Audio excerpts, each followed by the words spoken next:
আকাবা উপসাগরের তীরে বসে দাউদ আলাইহিস সালাম জাবুর কিতাব তেলাওয়াত করতেন। উনার কণ্ঠের সুরের ঝংকার এত মধুর ছিল, সাগরের মাছগুলো প্রতি শনিবারে উনি আকাবা উপসাগরের পাশে যখন জাবুরের কিতাব তেলাওয়াত করতেন, সাগরের মাছগুলো সাগর রেখে দিয়ে ডাঙায় চলে আসতো। এজন্য আল্লাহ বললেন, খবরদার, শনিবার এলাকাতে মাছ শিকার করা আমি হারাম ঘোষণা করলাম। এবার দাউদ আলাইহিস সালামের কওমের লোকেরা কৌশল করা আরম্ভ করে দিল। তারা বলল, আল্লাহ বলছে শনিবারে মাছ ধরা হারাম, খবরদার আমরা মাছ ধরবো না, তবে শনিবার আমরা বেড়া দিয়ে রাখবো। তো মাছগুলো যখন তেলাওয়াত করতে আসতো, এরা জাল দিয়ে বেরি দিয়ে রাখতো চারদিকে। শনিবারে ধরতো না, কারণ হারাম।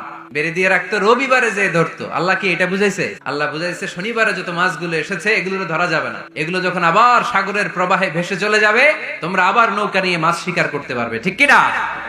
ওরা কৌশল করে জাল দিয়ে রবিবারে যে ধরতো। আল্লাহ বললেন, আমার সাথে কৌশল করেছিস, তোদের উপর আমার লানাত, তোরা অভিশপ্ত বানর হয়ে যা। মুহূর্তে পুরো জাতিটাকে বানরে রূপান্তরিত করে দিল কে?